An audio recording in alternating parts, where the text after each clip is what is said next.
Assalamu alaikum. I am Vijaya Khalid and I am lecturer at Time Institute Multan. And in this semester, I am going to teach you the course Introduction to Human Resource Management. In this very first lecture, I am going to tell you the basic concept of human resource management. We will learn how human resource management relate to management process. We will explain it with example why human resource management is important to all managers. We will discuss each of the important trends influencing human resource management, and in last define and give an example of evidence based human resource management. First, we start with the basic definition of human resource management. What is human resource management? It is the process of acquiring, training, appraising and compensating employee and of attending to their labor relations, health, safety and fairness concern. जब हम human resource management की बात करते हैं तो एक organisation में employ की हायरिंग से लेके उसकी ट्रेनिंग से लेके उसको अप्रेज करना, उसको कंपनसेट करना, एम्प्लॉय के आपस में रिलेशन, उनके हेल्थ, सेफ्टी, फेयरनेस, जब हम इन सब की बात करते हैं तो ये सब किस चीज़ का हिस्सा है? ये ह्यूमन रिसोर्स डिपार्टमेंट का हिस्सा है और इस सब प्रोसेस को मैनेज करना ह्यूमन रिसोर्स मैनेजमेंट कहलाता है. जब हम ऑर्गेनाइजेशन की बात करते हैं तो ऑर्गेनाइजेशन को हम कैसे डिफाइन करते हैं? People with formally assigned roles who work together to achieve the organisation goals, while managers are the person that are responsible for accomplish the organisation goal and who does so by managing the effort of the organisation people. Next हम बात करेंगे management के process की और functions की. जैसे कि आपको पता है कि मैनेजमेंट के 4 बेसिक फंक्शन है जिसे हम POLC कहेंगे: planning, organising, leading and controlling. लेकिन आजकल जो है वो अब मैनेजमेंट के 5 फंक्शन हो गए हैं. उसमें से जो एक नया फंक्शन इंक्लूड हुआ है वो है स्टाफिंग. जब हम प्लानिंग की बात करते हैं तो प्लानिंग में ऑर्गेनाइजेशन अपने फ्यूचर को और अपनी चीज़ों को फोरकास्ट करती है कि आने वाले वक्त में हम अपनी ऑर्गेनाइजेशन की चीज़ों को कैसे लेके चलेंगे. नेक्स्ट स्टेप उन सब चीज़ों को ऑर्गेनाइज करना आता है. ऑर्गेनाइज करने के बाद जब हम उसको इम्प्लीमेंट करते हैं वो लीडिंग में आता है. और इम्प्लीमेंट करने के बाद जब हम उसके रिजल्ट्स को देखते हैं, हम उसका एनालिसिस करते हैं तो वो कंट्रोलिंग के फंक्शन में आ जाता है. इन सब चीज़ों को करने के लिए जब हम प्लानिंग की बात करते हैं, ऑर्गेनाइजिंग की बात करते हैं, हम लीडिंग की बात करते हैं या हम कंट्रोलिंग की बात करते हैं तो हमें इन सब को मैनेज करने के लिए किसी भी ऑर्गेनाइजेशन को एम्प्लॉयज़ की ज़रूरत होती है. जब हम एम्प्लॉय की बात करते हैं तो एम्प्लॉय स्टाफिंग के अंदर आते हैं और फिर हमारा जो है HR का डिपार्टमेंट उन सब को मैनेज करने के लिए बनाया जाता है. जब हम ह्यूमन रिसोर्स मैनेजमेंट की बात करते हैं तो उसमें एक मैनेजर क्या करता है? उसने एक्विजिशन, वो जो डिपार्टमेंट होता है वो एक्विजिशन को देखता है, ट्रेनिंग को देखता है, अप्रेजल को देखता है, कंपनसेशन को देखता है, लेबर रिलेशंस को देखता है, वो हेल्थ और सेफ्टी को देखता है और वो फेयरनेस को देखता है. जब हम मैनेजर्स की बात करते हैं तो डिफरेंट पर्सनल एस्पेक्ट होते हैं किसी भी मैनेजर्स की जॉब के. HR मैनेजर की जॉब की जब हम बात करते हैं, जैसा कि conducting job analysis, planning labour need and recruiting job candidates, फिर selecting job candidates, orienting and training new employees, managing wages and salaries, providing incentives and benefits, appraising performance, communicating, training and developing managers and building employee commitment.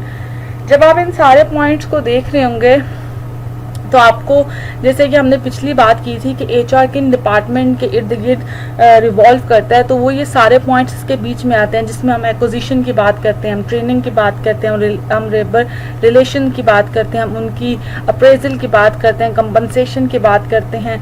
तो ये सब चीज़ें जो हैं ये एक HR manager की जॉब का हिस्सा होता है. जब हम HR मैनेजर की जॉब की बात करते हैं तो कुछ मिस्टेक्स होती हैं जो HR मैनेजर कर सकता है जब वो किसी भी ऑर्गेनाइजेशन का पार्ट होता है, जैसे कि hire the wrong person for the job. ये जो पॉइंट है ये सबसे ज़्यादा वर्स्ट पॉइंट है जो कोई भी HR मैनेजर करता है. जब आप रॉन्ग पर्सन अपनी जॉब के लिए हायर करते हैं, उस पर इन्वेस्ट करते हैं, उसकी ट्रेनिंग करते हैं, लेकिन ट्रेनिंग करने के बाद भी उसके अंदर इतनी मोटिवेशन या सेटिस्फेक्शन क्रिएट नहीं होती और लास्ट में वो उस जॉब को लेफ्ट कर देता है, तो ये सारा एक्सपेंस जो है वो ऑर्गेनाइजेशन को मॉनिटरी एंड नॉन मॉनिटरी दोनों फॉर्म में बियर करना पड़ता है. तो हायर करना wrong person for the job ये सबसे बिगेस्ट मिस्टेक है जो कोई HR मैनेजर कर सकता है. Second, experience high turnover. Then have your people not doing their best. Waste time with useless interviews. Have your firm in court because of discriminatory actions. Have some employees think their salaries are unfair and equitable relative to other in the organization. Allow a lack of training to undermine your department effectiveness. Commit any unfair labor practices. जब हम basic HR concept की बात करते हैं तो किसी भी manager की बॉटम लाइन क्या होती है, वो होती है गेटिंग रिजल्ट्स. अब गेटिंग रिजल्ट जो है वो किसी भी कंपनी या किसी भी मैनेजर का जो है वो उसका आउटकम होता है. अब इसमें एचआर क्या कर सकती है, एचआर क्रिएट वैल्यू कर सकती है एम्प्लॉय के अंदर, ताकि वो इस तरह की एक्टिविटीज़ में इंगेज हों कि उनके बिहेवियर इस तरह हो जाएं कि वो अपने गोल्स और ऑर्गेनाइजेशन के गोल को अलाइन कर लें और ऑर्गेनाइजेशन के गोल्स को अचीव करने में हेल्प करें. जब हम इसको लुकिंग अहेड देखेंगे तो हम क्या करेंगे, हम एविडेंस बेस्ड एचआरएम यूज़ करेंगे ताकि हम मेजर कर सकें एचआर एक्टिविटीज़ की वैल्यू को, ताकि जो हमें हेल्प करता है ऑर्गेनाइजेशन के गोल्स को अचीव करने में. दो तरह के मैनेजर्स होते हैं किसी भी ऑर्गेनाइजेशन में, लाइन मैनेजर और स्टाफ मैनेजर.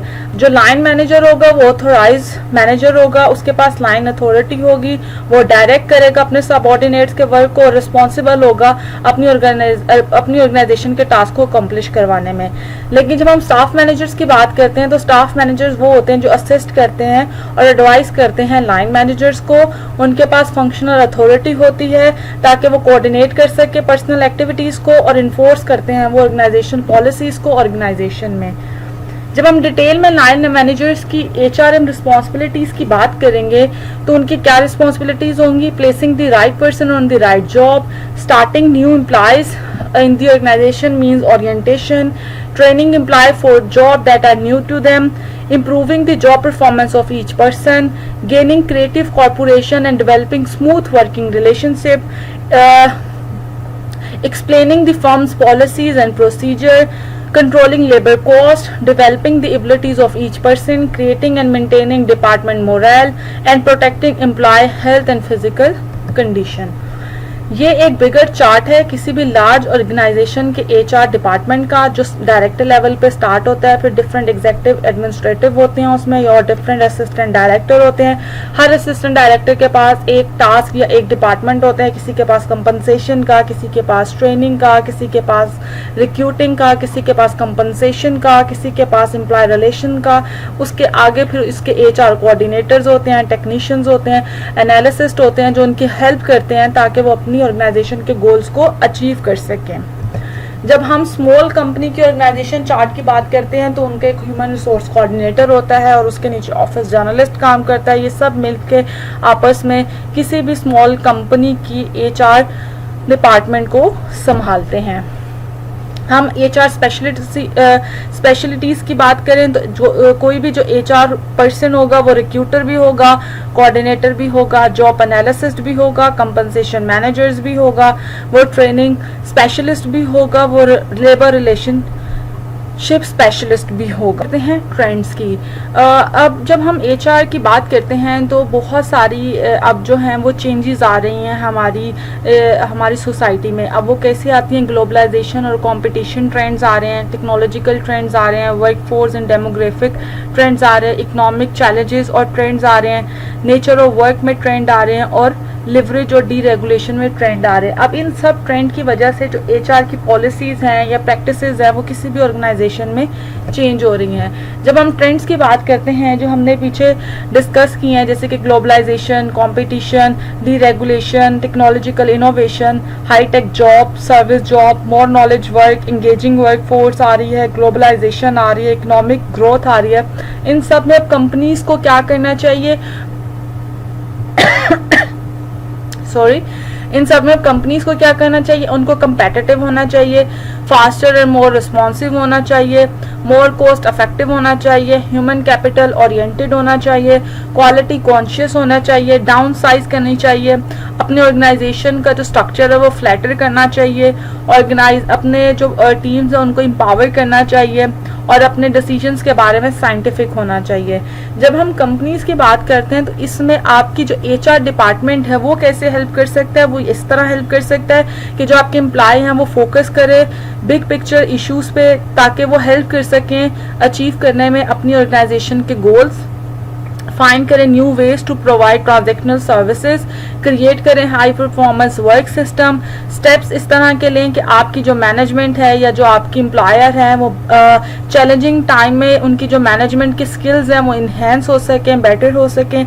इस तरह की प्रैक्टिसेस फॉर्मुलेट करें जो आपके एक्शंस को इतने जस्टिफाई करें कि आप अपनी ऑर्गेनाइजेशन के गोल्स को अच्छी तरह अचीव कर सकें, अपने आप को एथिकली मैनेज करें, अपनी प्रोफिशिएंसीज को इंक्रीज करें। नेक्स्ट हम बात करेंगे नेचर ऑफ वर्क के ट्रेंड की। जब हम चेंज की बात करते हैं कि जैसे हम जो काम करते थे अब उसमें चेंज आ रहा है, वो कैसे आ रहा है कि अब आपकी इंडस्ट्री हाईटेक जॉब्स क्रिएट हो रही हैं, आपकी सर्विस जॉब क्रिएट हो रही है, knowledge work and human capital का काम आ गया है। जब आप सेक्टर में किसी भी सेक्टर में जॉब के लिए जाते हैं तो टेक्नोलॉजी आपकी इन्हेंस हो रही है।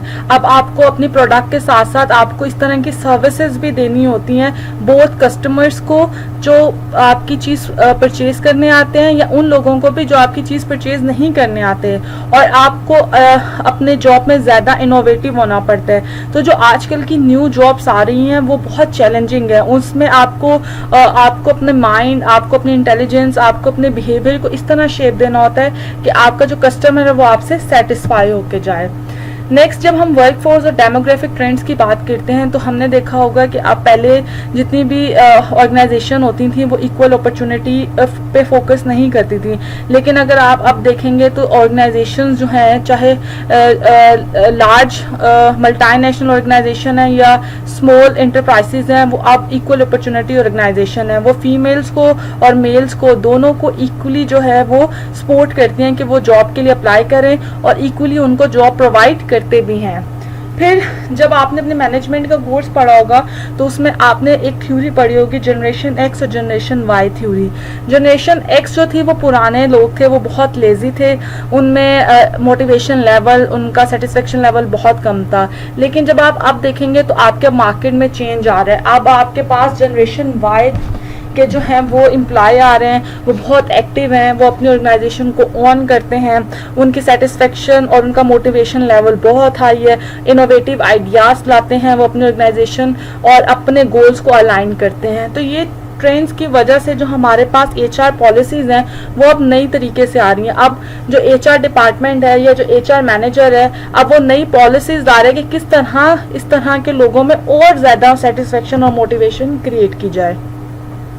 उसके अलावा जब हम और ट्रेंड्स की बात करते हैं तो HR के अंदर जो अब न्यू तरह के HR मैनेजर्स आ रहे हैं जो न्यू पॉलिसीज़ लेके आते हैं। इस तरह स्ट्रैटेजिक HRM आ गया, एविडेंस बेस्ड HRM आ गया, हाई परफॉर्मेंस वर्क सिस्टम्स अब आ गए, मैनेजिंग, अब एथिक्स, हम एथिक्स को भी कंसीडर करते हैं अपनी ऑर्गेनाइजेशन में, और अब सर्टिफिकेशन की भी हम बात करते हैं। तो ये सब चीज़ें जो हैं वो HR को शेप दे रहे हैं, के कॉन्सेप्ट को शेप दे रहे हैं। जब हम HR चैलेंजेस की बात करते हैं तो अब जो आपके न्यू मैनेजर्स हैं उन चैलेंजेस को कैसे डील करते हैं, वो बिगर पिक्चर पे बिग पिक्चर पे फोकस करते हैं, वो स्ट्रैटेजिक इश्यूज को रिजॉल्व करने में मोर फोकस होते हैं। उसके अलावा वो न्यू वेज जो हैं वो निकालते हैं और प्रोवाइड करते हैं ताकि आप ट्रांजेक्शनल सर्विसेज प्रोवाइड कर सकें। वो एक्वायर करते हैं ब्रॉडर बिजनेस नॉलेज को और न्यू HRM प्रोफिशिएंसीज को, ताकि एज अ होल आपकी एम्प्लॉय की सेटिस्फेक्शन और मोटिवेशन लेवल हाई हो सके। जब हम हाई परफॉर्मेंस वर्क सिस्टम की बात करते हैं तो आपकी प्रोडक्टिविटी और परफॉर्मेंस एम्प्लॉय की वो इंक्रीज हो सकती है। कैसे? अगर हम रिक्रूट करेंगे, स्क्रीन करेंगे और हायर करेंगे किसी भी पर्सन को मोर इफेक्टिवली और एफिशिएंटली, तो हमारी प्रोडक्टिविटी और परफॉर्मेंस एम्प्लॉय की इंक्रीज हो जाएगी। अगर हम उनको बेटर प्रोवाइड करें ट्रेनिंग तो उनकी मोटिवेशन, प्रोडक्टिविटी इंक्रीज होगी। हम उनको हायर वेज पे करें, उनको सेफर एनवायरनमेंट प्रोवाइड करें, हम उनकी पे को लिंक करें परफॉर्मेंस से, तो ये सब पॉइंट है जो हेल्प करते हैं किसी भी HR मैनेजर को उनके एम्प्लॉय की प्रोडक्टिविटी और परफॉर्मेंस को इंक्रीज करने में। लास्ट में हम एथिक्स की बात करेंगे। जब हम एथिक्स की बात करते हैं तो एथिक्स क्या है, ये एक स्टैंडर्ड है जो यूज होता है ये डिसाइड करने के लिए कि किसी का कंडक्ट जो है वो कैसा था। जब हम बात करते हैं एचआर की, तो एचआर रिलेटेड एथिकल इश्यूज क्या होते हैं, वो वर्क प्लेस सेफ्टी होती है, सिक्योरिटी ऑफ एम्प्लॉय रिकॉर्ड होता है, कंपेरेबल वर्क होता है, एम्प्लॉय थेफ्ट होता है, एम्प्लॉय प्राइवेसी राइट होता है। ये सब चीजें हैं जो किसी भी एचआर डिपार्टमेंट को केयरफुली एग्जामिन करनी होती है और उनके साथ इसको डील करना होता है। तो इन लास्ट में हम अपनी बुक के प्लान के बारे में डिस्कस करेंगे कि जो हमारा बेसिक थीम होगा हमारी बुक का, हमारे कोर्स का, वो क्या होगा कि हम ये देखेंगे कि जो एचआरएम है वो खाली रिस्पॉन्सिबिलिटी नहीं है सिर्फ एचआर डिपार्टमेंट की, every manager is responsible on their behalf. जब हम ये बात करते हैं तो हम इसको एक्सप्लेन या जस्टिफाई कैसे करते हैं कि फॉर एग्जाम्पल एक फाइनेंस मैनेजर है, उसके अंदर 4 या 5 लोग हैं जो काम कर रहे हैं एज अ टीम। अब finance manager as a person अपने रिस्पॉन्सिबल कैसे हो सकता है, वो अपनी टीम में मोटिवेशन क्रिएट कर सकता है, उनको सेटिस्फेक्शन क्रिएट कर सकता है, उनकी प्राइवेसी को सपोर्ट कर सकता है। तो ये सब चीजें एक फाइनेंस मैनेजर भी कर सकता है। अब हर मैनेजर अगर अपने डिपार्टमेंट में थोड़ा बहुत कंट्रीब्यूट करे तो एज अ होल आपके ऑर्गेनाइजेशन के जो एम्प्लॉय हैं उनकी सेटिस्फेक्शन लेवल इंक्रीज होगा। The workforce is becoming increasingly diverse. Current economic challenges require that HR managers develop new and better skills to effectively and efficiently deliver and manage HR services.